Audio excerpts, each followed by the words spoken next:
Reminder that I'm pushing the exam back from next week to the week after, just because we have not covered anywhere near enough material to write an exam yet. But we're gonna be diving back into that over the next week. So this will be good. Over the last few days, we've played Bulls and Cows in class. We've played Harmony in class. We're gonna go back and talk about Bulls and Cows for a bit. But do note that there is that discussion post up, a discussion forum thread, whatever it is up, that you can disseminate additional results for outside of class Harmony. The larger the sample size we get there, I think the more meaningful our eventual results will be. So if you have the ability to contribute to that, that would be great. If everyone contributes, then the burden is not that heavy on each individual person to play a few more games at some point over the next week or two. And that will help us to get a better idea of how balanced these decks are against each other. They're not that balanced, but we really need to know how much so and why so that we can dive into the math behind it at some point. So we need more data. But recall Bulls and Cows for a bit. We're going to focus back in on that activity and break that down.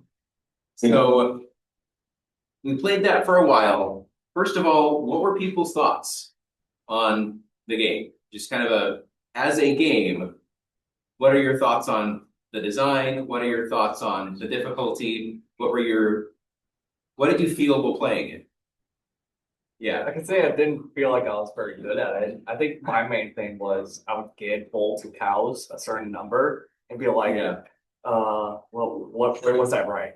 Yeah. Where was I wrong? Yeah. One, two. I mean, not that I was that good at it either, but I didn't feel like there was that many strategies for it. You can find like one or two that work pretty consistently, and then you might as well just stick to those. That's kind of how I felt. At least initially. Yeah. Yeah. How did you feel once you had a bit of information at that point? Was it the same logic to work through, or did each game feel distinct in the logic that you were applying as you narrowed down? I feel like if I got information on like a cow, I always kind of did it in this. I mean, I can't remember exactly what I did, but like I would just try to swap them out one at a time just to find out what it was. Yeah. So I would always just try to lock one in, and then as soon as I got that, it's like I felt like the game just became Kind of two phases. What are the digits, and then what is the order? Yeah, exactly. Sure. I wouldn't say it was fun. It's like bad Wordle. And that's interesting because I would say it's good Wordle. I had the exact opposite. I have a ton of fun with the game because it engages enough of the brain. It's not just an identifying of what are the few words that fit in here. The sample space is so full that it boils down to the logic that you are using. That is what dictates the success or failure, or whether you take more guesses or fewer guesses. So it really, I find that this either attaches to people, if people really like it, or they really don't. And it depends on what you look for out of a puzzle game. Well, I wouldn't quite say it's as entirely skill-based as I definitely noted. Not putting nearly as much effort into it. I managed to get a 5-turn solve versus someone who was doing a lot more effort could only get into a 6-turn just because I got a 2 bulls, 2 cow first guess. Yeah. Which there definitely is a luck factor on a game by game basis. But overall, yeah, it is more. Yeah, I find that the skill difference between someone who is practiced or someone who is logical and someone who just guesses fairly randomly or has a haphazard approach to it, there's a large difference in the number of expected guesses, which is interesting. I always just think it's really interesting to see, like I tried doing different strategies for like the first part and it's still like based on what your first guess is. And to me, until like, it's very hard for me to ascertain like what's the best option. Yeah. I feel like I need to run more statistics on that, but it's really interesting. Like for me, it's really satisfying as you go down, you get more data and you start narrowing it down and limiting down the options and trying to make the best optimal guess. Yeah. And even if it takes like 15 minutes for me to figure out the next guess, it just feels more and more satisfying as I keep honing in on it. Yeah. Interesting. I find that, yeah. Yeah.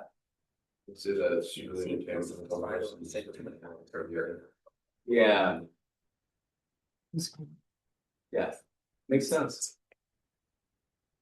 I think it's more fun if you use a random number generator and you can write a little script to you can do it with another person, and neither of you knows like what it is. Yeah, it isn't a number that some human came up with. It is a random number. Yeah. So there's no guessing what the other player would pick as digits.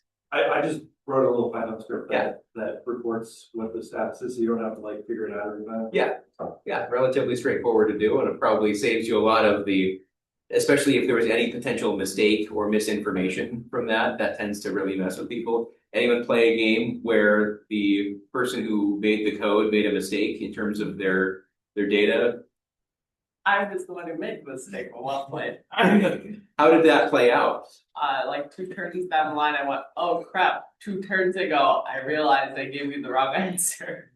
I've reached a point where we're playing this where it's like, there's no possible number that is consistent with all of this. And the person who says that has the code says, yes, there is. There's a number that's consistent with everything.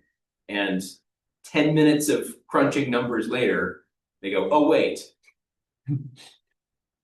And that certainly creates a fun moment when you've been making guesses based on the information that you had, and it kind of invalidates the whole progression of it. There was one time that I misread one of the first guesses that was there. It was the first guess, and it was even more correct than Byron anticipated. And he still got it correct at the end, and I don't even know how, because then we looked back and I was like, wait a second, I messed up. And so we're just sitting there just like scratching our heads, just like, how did we get here? Yeah.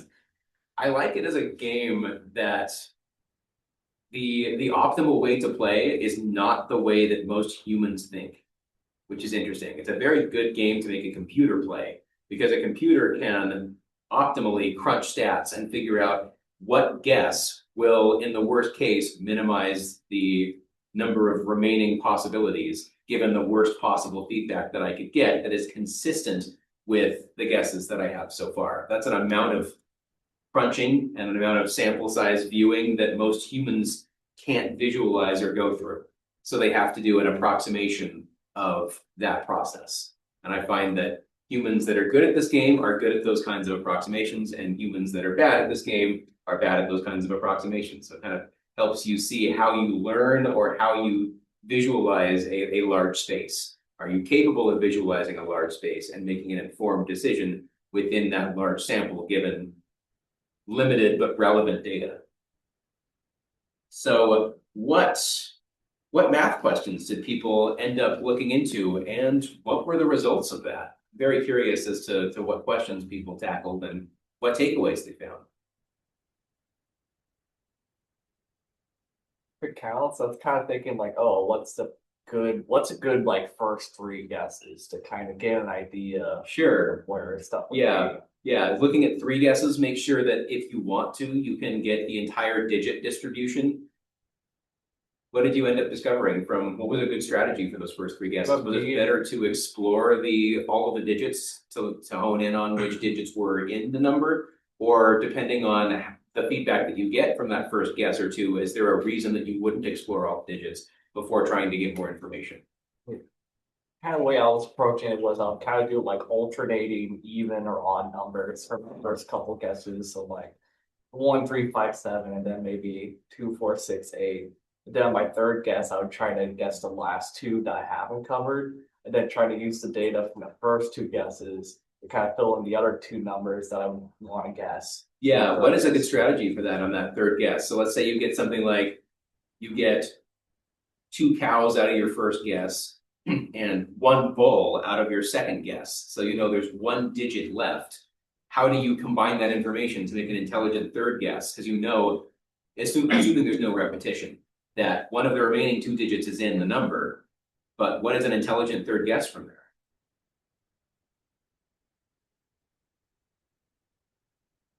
Anyone figure out a way to get more, to maximize the information gained from that situation?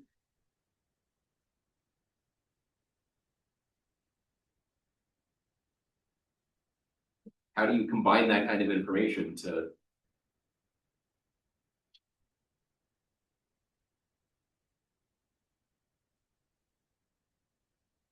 Right at that point, you're probably better off trying to figure out where those 2 cows were at, right? That kind of turned into bulls. Yeah. Right. I mean, I don't know what you do in the third guess, but you got I guess my first approach probably would have been just swapping the cow positions, or the two that. It depends what you did to get your bull Yeah. on the third guess. So if you traded out two numbers, that's obviously less of an advantage than trading out one and getting your bull. Yeah, But if I had two numbers that I suspected were the cows, I'd just swap their position first. Then after that, I'd swap it with one of the new positions to try to lock in another bull. yeah. So, For instance, you know exactly that there's going to be one piece of information between the two digits that you haven't guessed. So you could guess two digits, the two digits you haven't guessed, and some combination of two numbers from the two cows. Or the one that you got the one bull and try to identify which number is the bull. You could narrow that down to between two numbers with that guess. You could get information about how many cows are there out of the two that weren't. You could also take the third guess to go if the last two digits were 9 and 0. You could go 9999 and then guarantee which one of the 9 or the 0 is in the number. So those are kind of the three valid approaches that you could take. Because if you can identify which numbers are the cow, the one bull that you got in the second guess in that case, then you can eliminate the other two numbers from the pool of numbers, which is a very valuable thing to do as well. So there are multiple valid paths forward there, but I think a couple of those paths are better than the others, ones that actually identify which numbers are or aren't in the number. And there's even a probabilistic analysis of that. How likely, given that you saw two cows on the first guess and one bull on the second guess, how likely is it if you guess two digits from the two cows that you get both the cows, one cow, 0 of those cows? How much information do you gain from each of those, weighted by how likely is that feedback? A statistical approach to this game pays many dividends. If you can understand the basic statistics behind a lot of this, it really makes it so that you can fairly consistently guess the number within 5 to 6 guesses. I think my average over the lifetime of playing this is between 5 and 6. Occasionally I get lucky with a 3 or 4. It's unlikely. What other kinds of mathematical questions did we answer, and what were the results?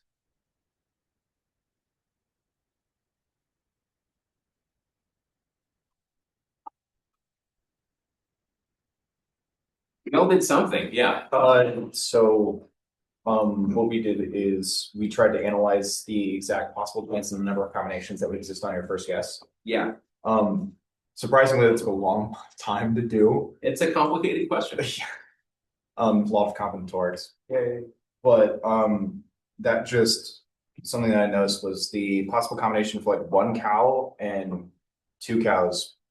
Thinks very specifically those two combinations were like the highest by far. Right. So in like future problems, if I was to continue running numbers and I was going to try to figure out like optimal solutions, I would try to specifically go for like what's the optimal guess after a one cow guess or a two cow guess to try to optimize that. Yeah.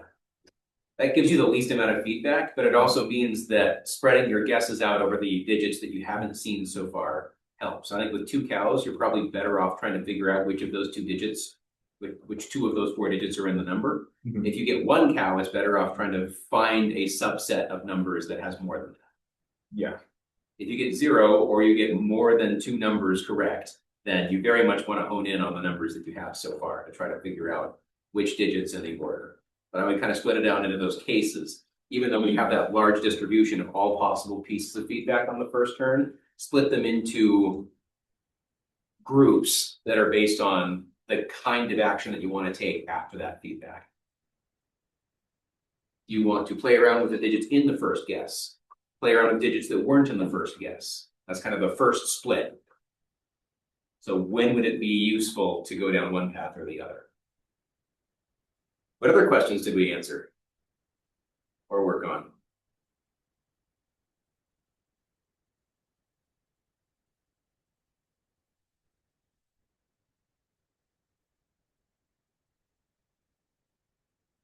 Either not a ton of progress or not a ton of desire to share. Yeah.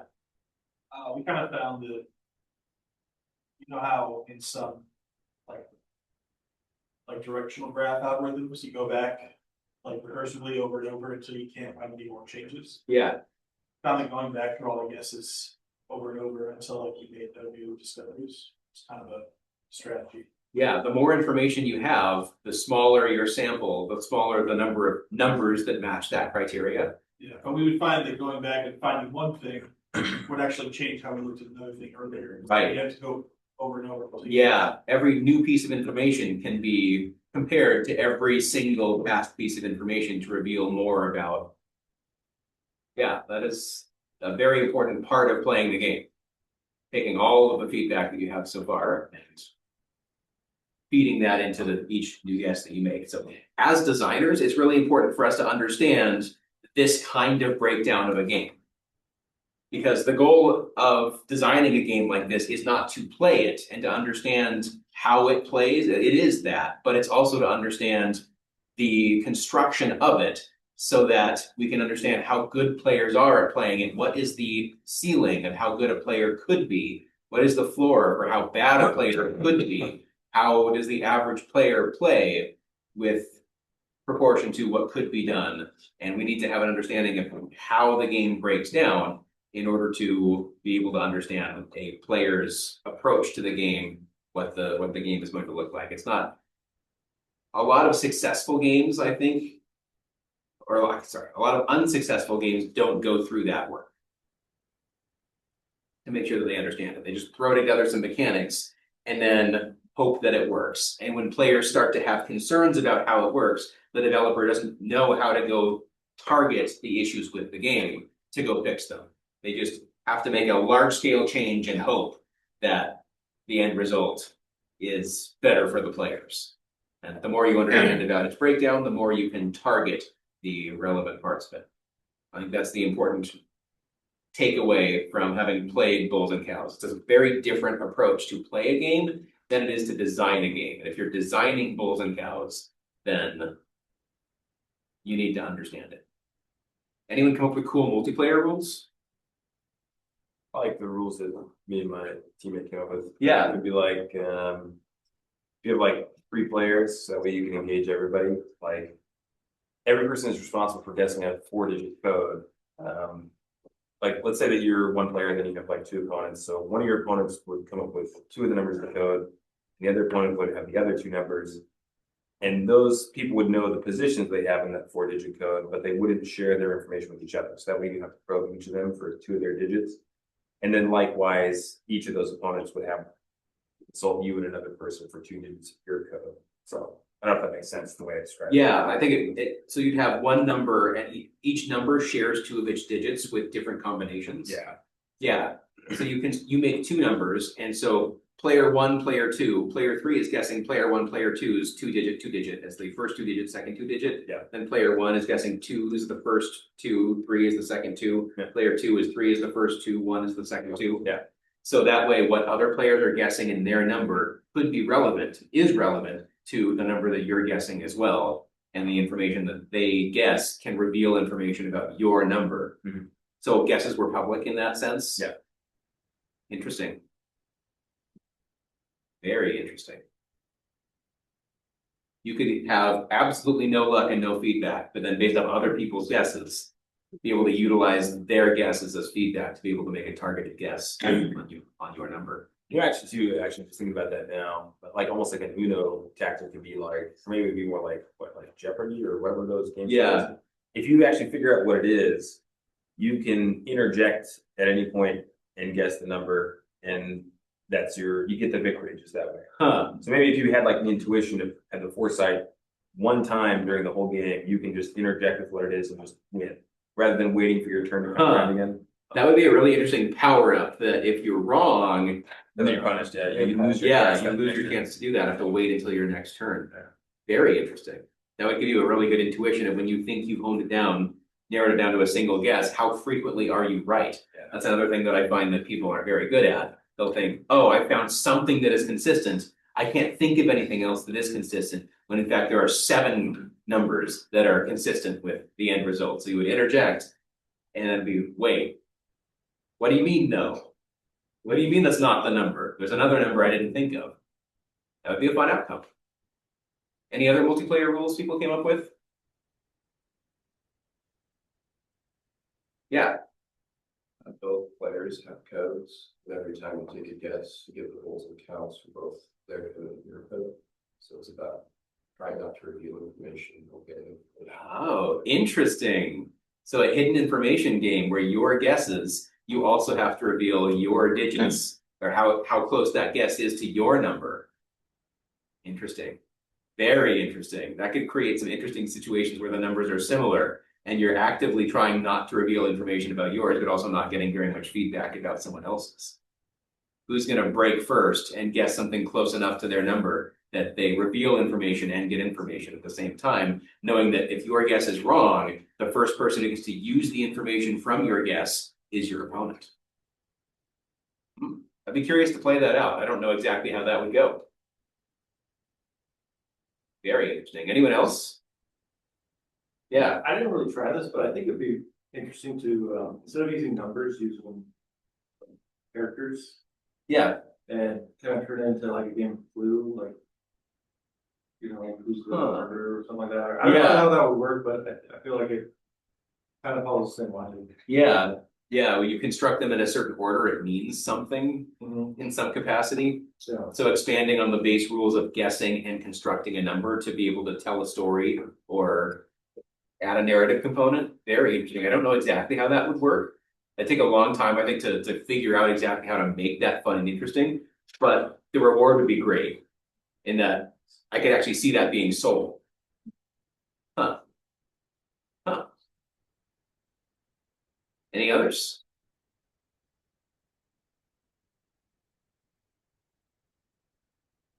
All right. I think we can probably move on. There were some additional questions here I had, but we got to get to some more content because we eventually need to balance harmony, and there's a good amount of content to cover to be able to do that. So first thing we're going to talk about are positive and negative feedback systems as a way of creating long-term either rewards or punishments in a game.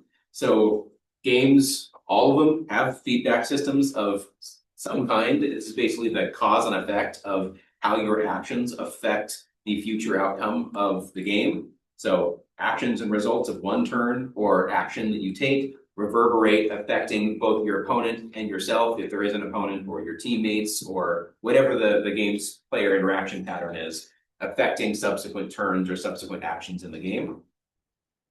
These feedback types can be broken into two types: a positive feedback system and a negative feedback system. A positive feedback system says that if someone starts winning, their chances of winning improve with time. So as soon as you start to break away from the pack or from your opponent, the idea is you accelerate toward victory and end the game quickly. So this can either be a good thing or a bad thing. We'll talk about in general how you can navigate that. Negative feedback allows for catch-up mechanics. If someone starts winning the game, the negative feedback will slow them down in some capacity, allowing other players to catch up to them. So potentially with negative feedback systems, if the negative feedback is so strong, as soon as you get out and advance a little bit, you're stifled so much that you're brought back. It makes it seem like any action that I would take to get in the lead doesn't matter because it's all temporary. So as we talked about before, we want to make sure that choice is meaningful, but at the same time, players feel like they're in the game for long enough. But that's the value in the positive feedback system of if you start winning the game, just end the game quickly. Great, the game is over. The player who pulled out in front wins the game. Let's start over and try again. And now both players feel like they're back in the game again at an equal starting footing. So positive feedback games, winner keeps winning. This is really only good if the game ends quickly thereafter. An early lead in this can determine the winner relatively quickly. What this does is it brings the importance of the game back towards the early stages of the game, the beginning of the game, where early decisions matter a lot because who starts winning is going to be the player who does win. The end of the game feels like playing on a foregone conclusion. It's like, all right, you're going to win, just get it over with already. Yeah. The Legends. Yes. League of Legends is a very good example of this. It's hard to come back from a team that has started to take control of the center in a meaningful way. I know stabilization kind of has this as well. Because the person who gets out in front usually has access to a lot of technologies, and sometimes ganging up on them can change it, but like it's hard to catch up with the giant steam engine that's rolling forward. Yeah. Um, I just thought of a terrible thing that I shouldn't say about League of Legends, so I'm gonna suppress that. I guess there maybe is like a kind of fun in that too. I mean, maybe not for League of Legends, but if somebody is really ahead and there's more than one person, more than two people playing, it could be fun to chip away at that guy Yeah, and take it away from him. Yeah. That's fun. yeah. If it's a multiplayer setting, a player gets out in front, but that's kind of a negative feedback system. If it's a political negotiation of, I'm gonna team up with you to take out this player that's in the lead, that becomes a negative feedback system. It is fun to betray though. Yeah, absolutely. I will team up with you, and then as I team up with you, I will betray you and take the lead away from that. But then it takes away from, if this is a repeated game that you play over and over, this is why it's worth studying game theory and economics. People will be less likely to team up with you, knowing that you are the kind of player who betrays that kind of alliance. Sure. So maybe it helps you to win this game, but if the game is played out over a series of interactions and a series of games in the future, you could actually be harming your future chances of winning by trying to win this particular game. Study game theory. It goes into all of the psychology of how to analyze games like that, and either cooperate when it's important to cooperate, and compete and take advantage of the cooperation, that the goodwill that you've gained from your other players, to take advantage of that at the right and opportune times. So positive feedback systems are great at keeping games short. An example of this that I like to go to because I play Magic is Magic. Your opponent misses a land drop. You have 3 lands when they have 2. You have 4 lands when they have 3. You have 5 lands when they have 4. You're always capable of playing bigger things for the rest of the game, assuming everyone continues to hit their land drops from there. Until you miss a land drop and they catch up, you are at a significant advantage at that point. But that significant advantage leads to ending the game relatively quickly. So it's not like the game becomes a foregone conclusion, but it's over very quickly. Yeah. Like Pokemon, if you don't draw the right Pokemon at the start, you literally just lose. I've had a couple games where either me or my opponent gets like their baby support Pokemon and no other Pokemon, they lose within 2 turns. Yeah. On the topic of the land thing, I mean, I haven't really played much Magic, but that is something that's cool about Hearthstone, is that everybody gets that pool every time, incremented at the same time. So we're always at the same pace, you know. So yeah, that is important. It adds a layer of complexity to Magic, I think, that you need to have, recognizing that you might not hit all your land drops. How do you change your deck to be able to handle the cases where that is the case, to maximize your chances of recovering from that? How does that add to how you construct your deck? And Hearthstone removes that complexity, but also adds the feeling of it's fair. You don't have to consider that in order to engage with the game. So benefits and detriments to both sides, for sure. Single player games can also have positive feedback systems, and it's a way of power begets more power. I think of this as kind of like an incremental game where the amount of power that you get is something like 10% of your existing power every time you do so. It becomes exponential growth. In this sense, the more power you have, the more power you can acquire. The more power you acquire, the more power you can acquire a turn from now, 2 turns from now, 3 turns from now. It becomes a calculus problem of how much am I gaining? That's just the derivative of how much power you currently have. So you're trying to maximize that slope so that in future turns you can increase the slope even more from the baseline of what you just had in your prior turn.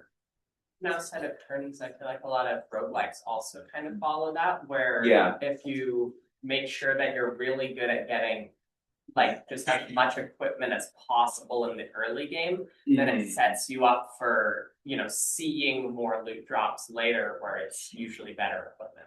Yeah, it can also be things like looking at the amount of health that you lose in early encounters. If you lose less health, then you're not constrained in the actions that you're making in order to protect that health pool later on, which allows you to have more options, which allows you to get stronger, which allows you to, so it has a positive feedback system in that regard, and that you're avoiding constraints to the actions that you have to take to continue the run. Yeah. So some further examples. In poker, if you have more chips than an opponent, you are able to bluff more frequently or more freely without having the same proportion of, if I put in 10% of my chips, my opponent has to put in 50% of their chips. And that's a much bigger decision for them to make. It's a bigger risk for them to take. I might be more free with my bluffing in order to make them sweat and try to steal the blinds more frequently, whittle them down over time when you don't have the best hands and try to win from that. And it's not a terrible outcome if you give them a few more chips at some point, because you're still at an advantage after that. So you try to take advantage of that advantage. In Monopoly, if you have more money, you can buy more properties, especially if you're playing by the actual rules when properties are landed on and auctioned off. That means it's more taxing to land on your properties for opponents, which gives you more money, which lets you get more properties and make them more taxing. So it very much has a positive feedback system, but that positive feedback system doesn't necessarily end the game as quickly as other games, which is why Monopoly isn't quite as popular as it used to be. Any thoughts on positive feedback systems? Anything that you've experienced in games that you play that was either a good or bad positive feedback system? Clicker ascension system. Yeah, clicker ascension system. A lot of incrementals do that in some capacity. Enter the dungeon when you no-hit bosses, you get an extra max HP. And if you do enough of those no-hits in a run, then you can sacrifice that max HP to go to a new area, which has more equipment to pick up. Yeah, okay, that is a positive feedback system. No, I don't know why. It's like the most recent thing I can think of is playing Persona 4 for the first time and playing with like the one more system where it's like you land a weakness, you get to go again. And I don't know why. It's just like it just feels like popping bubble wrap. I'm like, yeah, I get to go again. Yeah, taking advantage of enemies' weaknesses. If you're looking at the positive feedback system of a single battle, it's not necessarily the progression of the entire game, but the progression of the battle. If you can exploit a weakness, then that allows you to deal more damage, it allows you to defeat more enemies, and then it becomes a 4-on-3 instead of 4-on-4, which gives you a significant bigger advantage. You can take out an enemy on that first turn than you otherwise wouldn't have been able to. I would say chess, kind of like in poker, how if you have more pieces than your opponent, you can afford to sacrifice one of them. Yeah, yep. You can set yourself up by sacrificing to be able to take more risky moves to get better board position.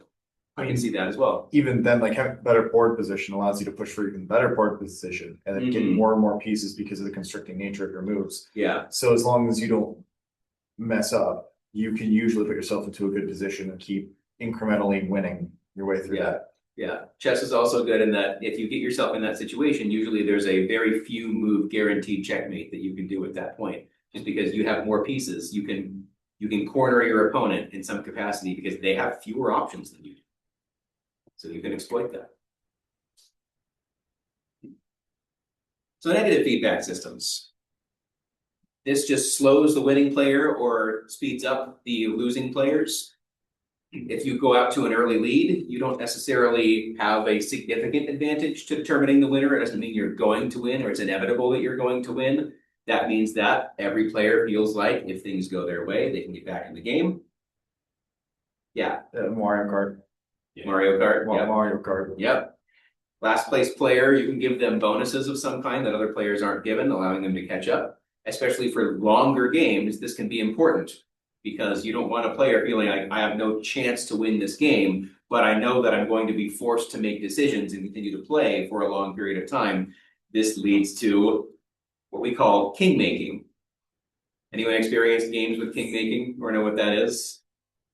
That's when the losing player can help determine who wins the game, even though it can't be them. They can dedicate their resources to helping another player or hindering another player. Like if I can't win the game, I can make the player that I hate lose the game. And that becomes the reason they play the game. I've seen one instance in a game. It's a really nice situation because it's like a Monopoly adjacent game where one player is stuck trying to like there's no way in hell they're gonna win, but it's like if they land on the wrong property, they make that person the winner automatically by going bankrupt. Yeah. It's best. It's worst if they have the choice of who to help out, because then it's not in the player's ability or decisions that affect who wins the game. So it becomes either very political and the politics determine the winner.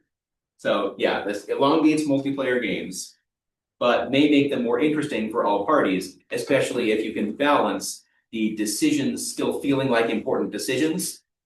So the player who's in the lead feels like they have the biggest chance to win, but the players who are behind feel like if they make good decisions, they can catch up. That's a very delicate balance.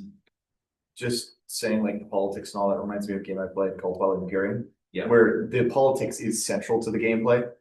And there are mechanics, of course, as there are like new victory points that get like progressively given through the game, and you're not going to know what's there. So maybe you didn't set it for the first few, but you set it for the later game, and then you just start taking objectives constantly and propel yourself forward.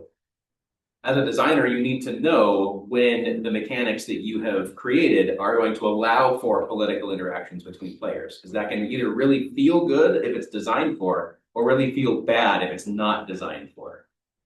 That is important, yeah. Yeah, I feel like there's like two things where it's like, yeah, king making feels like very much, at least that sounds very much like a Mario Party kind of thing. Like, oh, I can do chance time and screw over this player and make him give stars to someone It's else. my biggest problem with Magic's Commander format. But yeah, it's like thing with Mario Party. You can like specifically single out anyone, can't you? With what it gives you. I like the ability for players to team up on other players, but as soon as one player feels like, well, I have nothing left in my hand, I have a board state that can't do very much, there's no way for me to win the game. I don't think there's anything that I can draw from my deck that puts me in a good position here. So I'm just going to go all out and hurt the player that I don't want to win the game.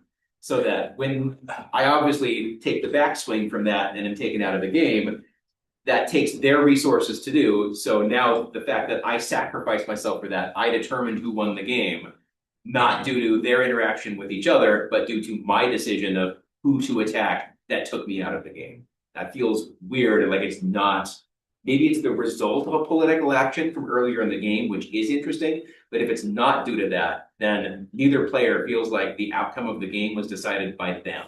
It was decided by the loser, which is weird. It also kind of reminds me when my raid group gets really silly during raid night and they start griefing each other in the middle of raid. It's like technically the entire party would win if we got across the finish line, but for some reason, like another game had popped up within the game to see like how many times can we kill this one person in the party. Right. It's a sub game and it's not a fun one. It's a fun. We're all I feel like another point with like the negative feedback is like, could it be potentially exploited to make yourself the winner more? Like I think like it's going back to Mario Kart, like sandbagging, where you literally don't play in first, you don't play in second or third, you go into a lower position. Yeah, and so grab get the benefit of that. If the trajectory that leads to first, if you decide at the right time, if you're gathering resources from last place, and then shoot yourself into first place by utilizing all those resources right by the end of the game, that can feel like you're actually in first if you're in last, which feels strange. Maybe that's designed for, but again, as a designer, you should be aware that that is an emergent strategy from your game. You should be responsible for that. Yeah, rarely used in single player games. You don't want to take an overpowered player and bring them back down to the reality. I guess the way this would be done is adaptive difficulty. If the player becomes too powerful, increase the difficulty, bring them back into a power line that is going to be a bit more challenging, if that's the desire of the game. But then the player can feel like their choices don't matter, because even if I do find an advantage and can get more powerful, the game will just get harder to deal with that. So what are the benefit of my choices? That's how I felt when I played Oblivion. If I level up, the enemies level up. So what's the whole point of the system? My decisions don't matter. So some examples, Mario Kart. Magic the Gathering also has a negative feedback system in that as the game progresses, if from the perspective of a life total, you can cast bigger and bigger spells. So if you're playing an aggressive deck that has whittled you down to 2 hit points, but had emptied their hand to do so, the fact that now you're on turn 8 and can cast an 8-mana spell, you can come back from down 18-2 in life and win the game. So there's a positive feedback system of more lands equals better if they miss their land drops, but a negative feedback system of if they had an advantage early in the game, but utilized all of their resources early in the game and start to run out of steam toward the later game, then the player is still in the game if they can cast large spells frequently, if they haven't already lost the game. So Magic plays very interestingly with both of these kinds of feedback systems. And to me, that's what makes each game of Magic so interesting, is that you still have hope of being able to come back from this as long as things go your way. It's only if you repeatedly miss your land drops that's, all right, I'm so far behind, there's no hope of catching up. But if you get that far behind, a turn or two later, the game is over. And you start fresh. I can't praise Magic enough, which is probably going to get as old as League of Legends has, as we start talking more and more about good things about games. All right. We've already kind of done this, thinking about games that incorporate positive and negative feedback systems, the mechanics of those games, why they work. If there are games we didn't like their positive and negative feedback systems for, what could you change about them to make those feedback systems more fun or engaging? Any thoughts on that real quick? Yeah. The game that I like to play with my friends, I don't think has either stuff, positive or negative. It's called Loopy Gorillas. You're bouncing around like a giant jungle jet, like your little kid game. And there are so most of the game is skill based, where you're trying to like use a bunch of like childhood style toys to knock out your friends. And if you're going on any of the points modes, it's like number of knockouts or number of things. There are items that you can use to slow down any player. Nothing is tied to any one player's numbers. So interesting. Yeah, I think because there's no way to prevent someone who's just naturally skilled at the game from stealing. I found that true in a lot of games. Why I was kicked out of my grad school board game club. Maybe there should be like a thing, because I was thinking about, I was playing like the original Baldur's Gate game recently, and like I don't know, I was thinking about like more modern like role playing games, and it's like they'll do this thing where they keep making you they'll do that thing that Oblivion does, where they'll just make every enemy at the next level sort of match your stats, so everything you have is obsolete again. And like something that's kind of nice about like Baldur's Gate is like there is like a cap of the gear, and the only people that can get gear that matches yours are like the tough encounters. So you're still like omnipotent towards like the regular mobs. Yeah. But like the actual bosses, they can match or exceed your stats. But it's like, so it's like it still has the challenge to it. You still have that feeling of like I am getting ahead because I'm better than all these sort of like trash mobs now. But it's like I don't know. That feels like a good balance between like a positive and a negative feedback system. Yeah, I think good games incorporate both in some capacity. There's a way to run away with victory, and there's a way to catch up. And it puts it on the onus of the player to recognize and adapt to the current use of that feedback system. If the game is relatively close, have negative feedback systems. If it gets too far in advance, run away when the game reset. All right, we're going to dive in a little bit at a deeper level for some balance concepts. So we've seen a lot of what game balance is. What can we actually do to work on balancing a game? So we need to know what kinds of variables and tools are available to us. So the first thing we need to define and consider is the concept of a possibility space. So within a game, there can be many possible game states. So a game state is just a snapshot of a game at a particular point in time.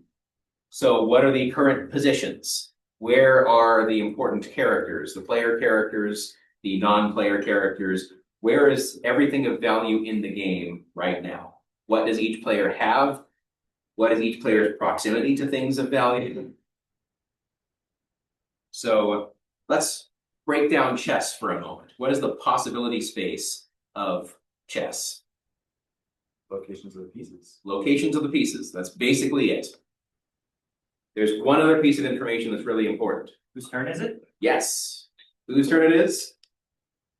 We could keep track of with some kind of meta-analysis from this, how likely it is that each player could win from here.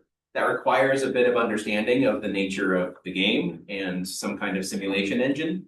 But you could reasonably figure out how likely each player is to win based on the positions of the pieces and whose turn it is. So the goal of anything from a possibility space is it's like a save. It's everything you would need to be able to recreate the game state from nothing. So that's the game state. The possibility space is the set of all possible game states. What are all the possible states the game could be in legally by following the rules? So this is enormous.